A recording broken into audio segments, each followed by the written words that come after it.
하나님의 평화가 여러분과 함께하기를 주의 이름으로 축복합니다. 오늘 우리에게 주시는 하나님의 말씀은 시편 36편 5절부터 9절 말씀까지입니다.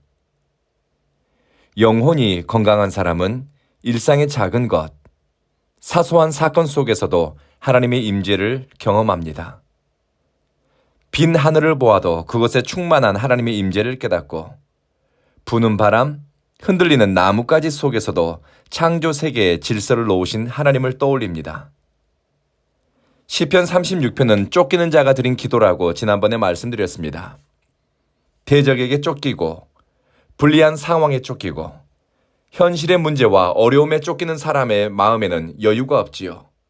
주변을 돌아볼 짬도 없습니다.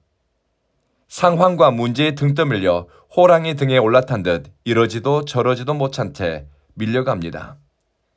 다윗은 상황이 불리하고 악인들에 의해 위협을 받으면서도 그의 마음의 중심이 어디로 향하는지, 그의 시선이 무엇을 찾고 있는지 오늘 9절에서 보여줍니다. 세번역 성경입니다.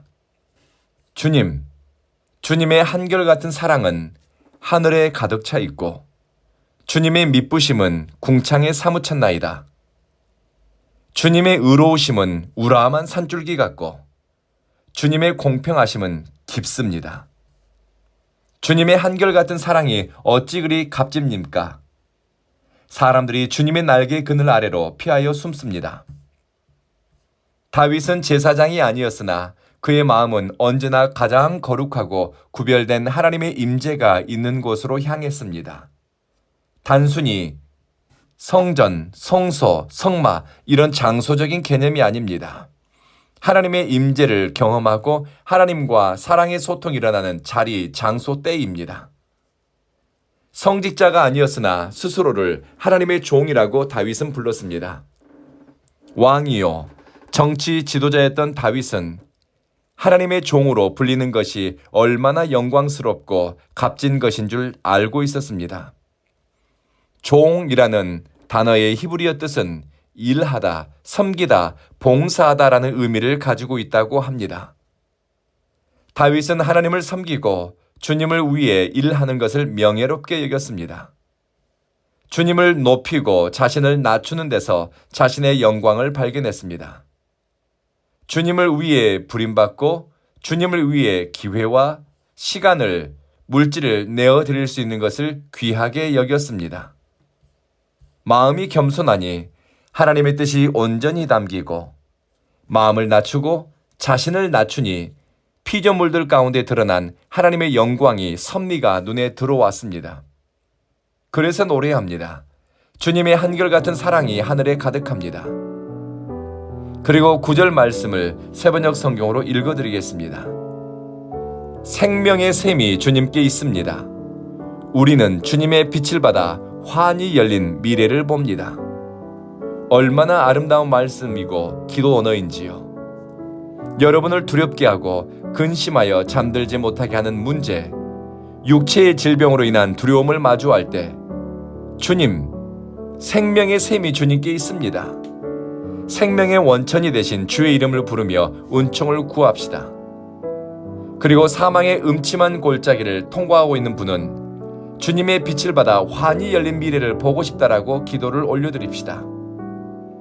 오늘 여러분이 사용할 기도 언어는 하늘에 가득한 하나님의 사랑, 생명의 샘이 주님께 있다. 주님의 빛 안에서 환히 열린 미래를 봅니다. 기도하겠습니다. 자비하신 주님, 일상에 익숙하고 당연한 것들 속에서 하나님의 특별한 은총과 비상한 인도하심을 깨닫고 발견하게 하소서. 사망의 음침한 골짜기를 지나며 두려움에 사로잡힌 사람은 생명의 샘이 주께 있으니 주님의 이름을 부르게 하소서. 기가 막힌 웅덩이에 빠진 것처럼 갑갑한 일을 당한 사람은 주님의 빛을 받아 환히 열린 미래를 보기 위해 주님께 삶의 중심과 방향을 옮기게 하소서. 사랑하는 주님, 우리 제주 온 교회의 모든 예배 가운데, 성도의 교제 가운데 성령님의 임재가 있게 하소서. 우리 성도들은 함께 모여 커피 한 잔 마실 때도 성령님의 임재를 구하며 하나님 앞에 선 예배자의 마음으로 서로를 대하고 자신을 살피게 하소서. 심령이 곤고한 사람들이 온 교회에서 심령이 회복되고 하나님을 아버지라 부르며 영적 진보, 믿음의 성장, 내적 치유가 일어나게 하소서.